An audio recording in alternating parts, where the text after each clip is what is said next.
আমি ভারতকে বলবো, তুমি ওসমান হাদিকে হত্যা করো নাই, তুমি নিজে হত্যা হয়েছ। বাংলাদেশের মানুষ ভারতের গোলামি করবে না ইনশাআল্লাহ। আমি ভারতকে বলবো, ওসমান হাদির খুনিরা তোমার দেশে পালিয়ে আছে। বিশ্বাস সূত্র আমি জেনেছি তারা ভারত পালিয়ে আছে। যদি ওসমান হাদির খুনিদেরকে বাংলাদেশে ফেরত না দেওয়া হয়, তাহলে ইনশাআল্লাহ ভারতের সাথে সমস্ত কূটনৈতিক সম্পর্ক আমরা ছিন্ন করবো ইনশাআল্লাহ। ভারতের সাথে কোনো সম্পর্ক থাকবে না। আমাদের শত্রু, আমাদের দুশ্মন, আমাদের খুনিদের আশ্রয় প্রশ্রয় স্থল হলো ভারত। কাজে ভারতকে বলবো, হুঁশিয়ার, সাবধান হয়ে যান, সাবধান হয়ে যান। খুনিদেরকে বাংলাদেশে ফেরত দেন, বিচারের আওতায় নিয়ে আসেন।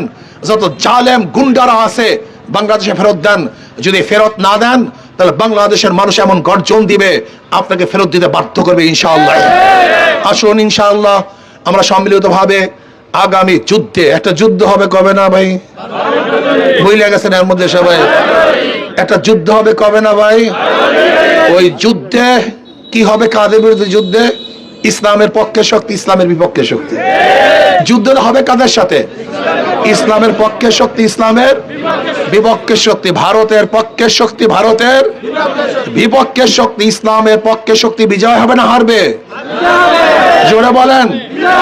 ভারতের পক্ষে শক্তি হারবে না বিজয় হবে ইনশাআল্লাহ। আসুন আমরা সম্মিলিতভাবে যার যা কিছু আছে, যার যা কিছু আছে, যার যা কিছু আছে, এই যুদ্ধে সব কিছু নিয়ে ঝাঁপিয়ে পড়তে হবে ইনশাআল্লাহ।